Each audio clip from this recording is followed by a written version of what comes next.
First of all, she wrote this beautiful book, Meantime Love. You'll notice it's outside for you to look at and purchase if you'd like. Anita is also going to be sharing with us her teaching through a workshop after service today at 11:30 to 1 it is. So please stay for that. Anita, let's see, Anita, let me see, Anita, I know all about you, and you know more about you.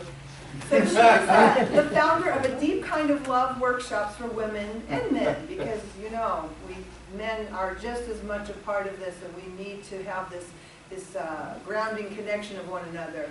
She's the co-founder and executive director of the youth outreach program Team Dream Camp. How awesome. And she's traveled through the world. She's empowered women and men and teenagers to love themselves fully. Perfect timing, the day after Valentine's Day.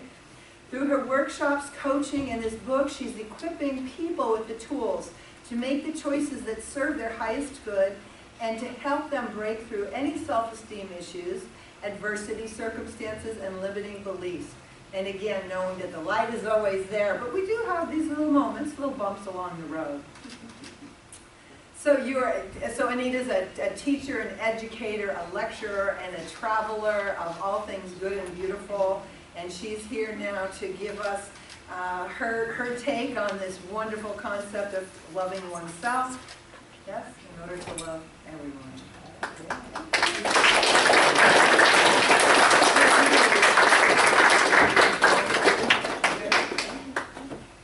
Good morning. Good morning. What do I need the mic? Oh, yeah. Well, you may sound loud. Anyway, yeah. Let me know. My mom has always told me since I was little I'm very loud. Let me know if we don't need the mic. All right. Can you hear me? Am I mic? Yeah. Okay, great. What a fun spiritual community you guys are. I just want to give you all a round of applause. And thank you, Betty. Yeah. Is it really your birthday? Yeah. Oh my God, it is! Wonderful. Thank you. And thank you to Reverend Dr. Robert and Reverend Dr. Betty for having me here. I'm very excited, and I'm glad they get to spend time with their grandchildren. So, today's talk title is Beholding the Gift of Divine Order. In other words, we're going to dig deep into what are the right and perfect conditions for us to be able to see and recognize divine order in our lives. Because like we said, we have some moments sometimes where we're like, I don't know. And what I like to do when I prepare myself for a workshop or a talk is I like to Google, what is the mainstream looking at? And so I pulled up on Google divine. And what you see for divine is something like of or from God or spirit. Okay? And then if you look up order, you'll get something like the arrangement of people or things in relation to each other according to some sequence, pattern, or method. Right? So I put those two together and I said, okay, so you have God's arrangement of people or things in relation to each other according to some sequence, pattern, or method. And I like it. So I went with it. I said, that's a good one. And since we know that God is omnipresent, then we can deduce that divine order is available through, around, and for all of us. Right? Like no exceptions. Like we all get to have that. That's really cool. So the revealing word says that order is the first law of the universe. Indeed, there could be no universe unless its various parts were kept in perfect order. The facts of spirit are of spiritual character, and when understood in their right relation, they are orderly. Orderliness is law and is the test of true science. And so what stands out for me here is when understood in their right relation, they are orderly. So when we can see and understand why the people or experiences or things come into our lives and how they've come to be, then we're able to recognize the divine order in it, right? So, for example, you pay your tithe on a Sunday, okay? And if you're like me at any point in time, sometimes you have a struggle with it because you're like, well, maybe I might have a little few extra groceries this week if I take down my tithe to 8% or something. But you tithe, and you do it out on faith, right? And then a couple of days later, you get a check from your insurance company with a refund that you weren't unaware of, and you're like, woohoo, right? I love those moments. But you're able to connect the dots. Yes, okay, on Sunday, I tithe, even though I was stepping out on faith big time, and now I get this check. So I can see, I connect the dots quickly. Or for example, you're working through some forgiveness with somebody. You're like, oh, no, we haven't talked in so long, and I'm kind of like, I'm ready to forgive. And then they call you out of the blue. Divine order, right? They're on your heart, and you're like, great, wonderful. But it becomes a little more challenging to see when the events or the experiences are further apart. Then we're like, oh, I don't know, that happened when I was 20, and it's related to when I am my 21st year. It's like, not true. But anyway, so it's not my birthday yet. I would have believed it. No, not quite. But yeah, so when they're further apart, then sometimes like, I don't know, but it takes some time to put the pieces together. Or when we have what I call those "where was God when" moments. Those moments that are like challenging, that are almost incomprehensible sometimes, painful, and we're like, huh? Like I just don't see God's hand in this.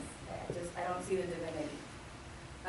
For example, a teenage boy goes into a school an elementary school and shoots up the place and kills several children. I know when I've heard that, and I don't understand. And I have that moment where I don't know.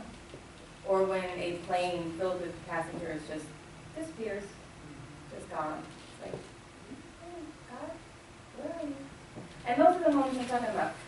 In my book, I talk about my journey, and I've been through a lot. I lived a good portion of my life living with virtually no self-esteem. And if you know anything about that, it's a tough place to be. Yeah.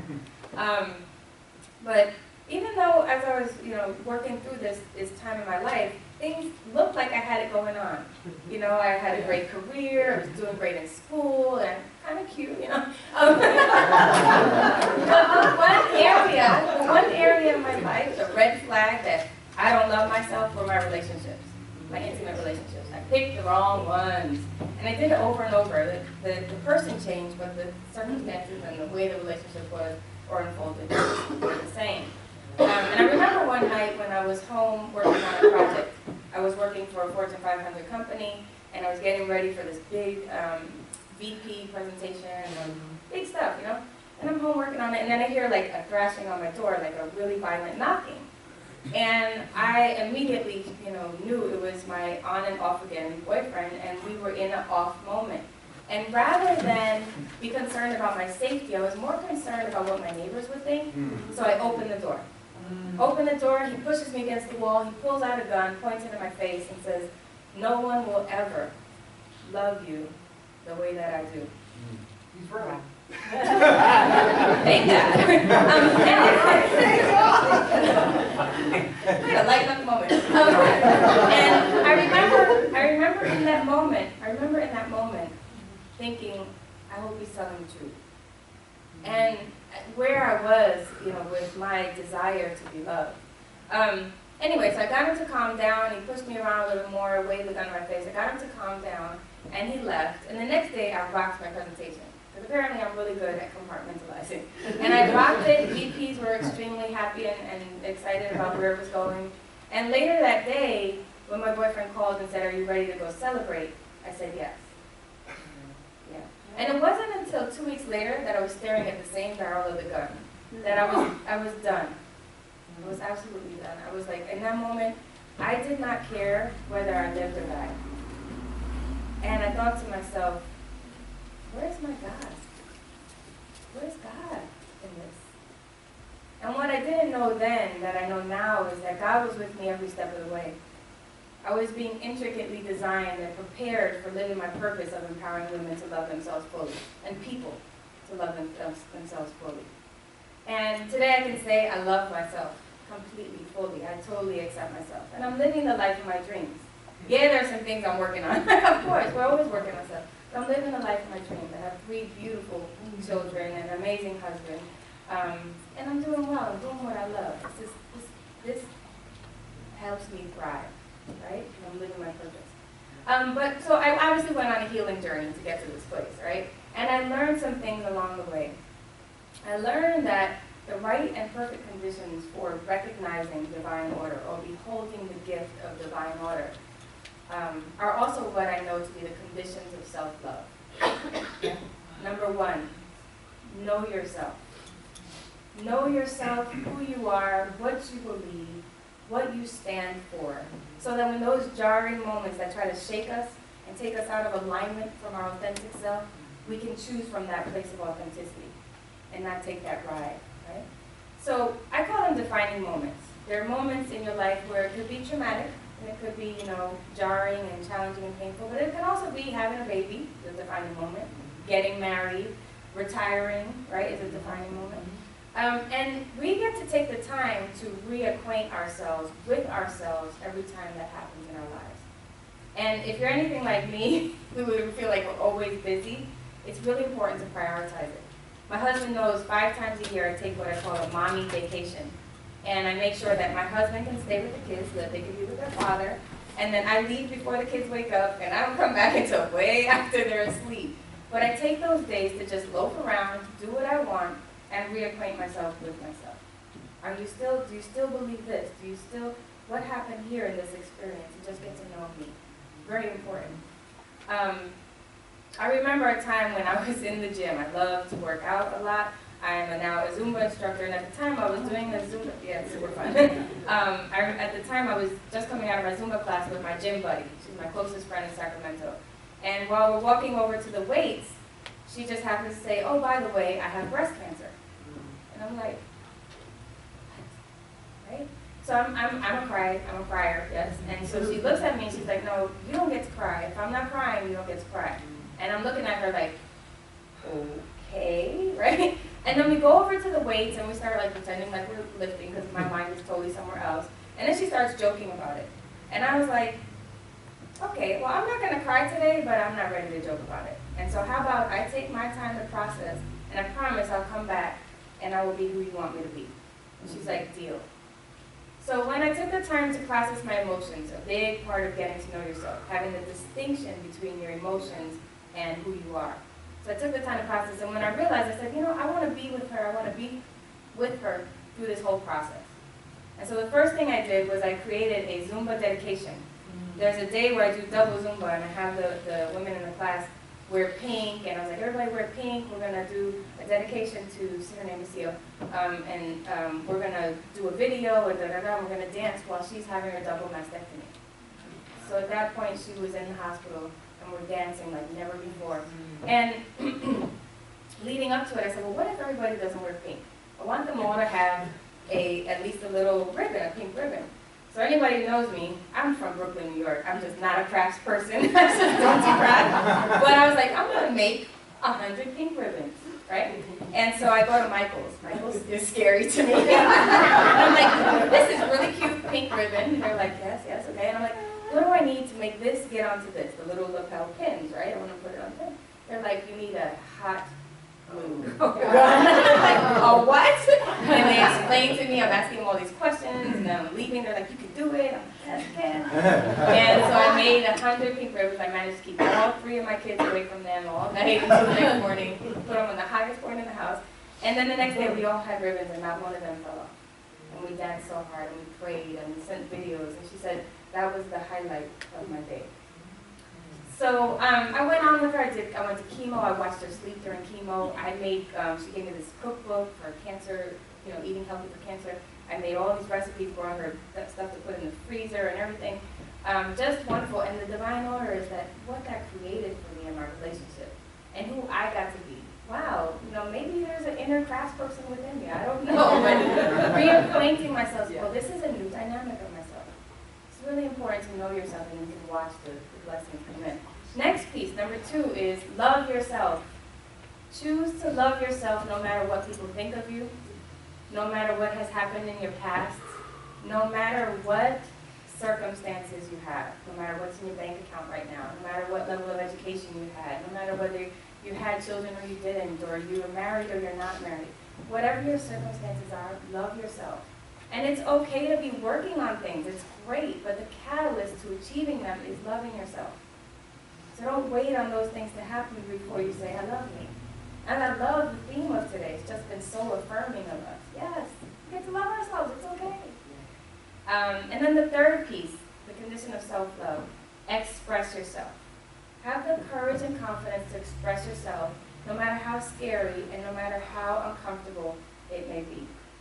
See, today, I was telling Betty earlier, I drove here from Sacramento. I am a city girl. Like, I will drive in crazy traffic, doing crazy things, and all types of drivers, and but that road by the levees for Sacramento, I'm like, this is a small road. And I'm the only one on it, so something happens, that's it. So I'm driving, but I stepped outside of my comfort zone so I can meet you all. Like, this is so amazing to me.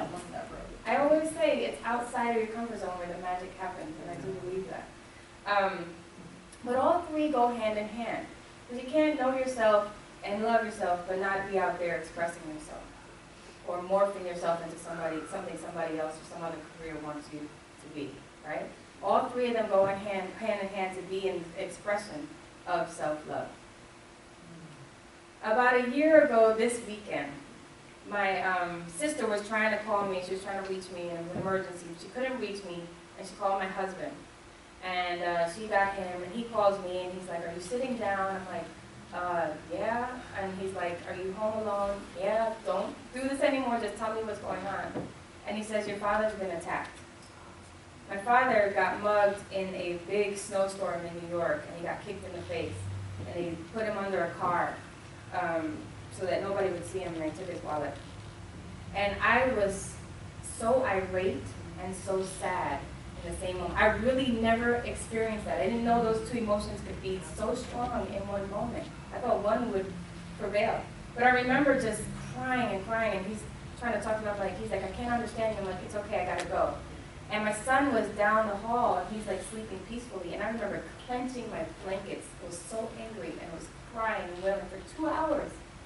2 hours. And then finally, my gym buddy, who is cancer-free today, by the way,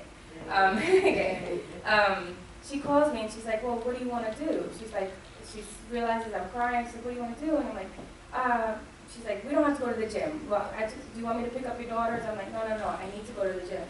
I know what works for me to get me back to me, right? Knowing yourself, what is going to get me grounded? I said, "No, I want to go." I said, "But when we get there, will you pray with me?" She said, "Absolutely, I'm in." So I went to Zumba again, and I danced harder than I ever did. I held it together. And afterwards, I was like, okay, I'm ready to pray. And I prayed for my father, who just prayed that his healing and that he could get through this.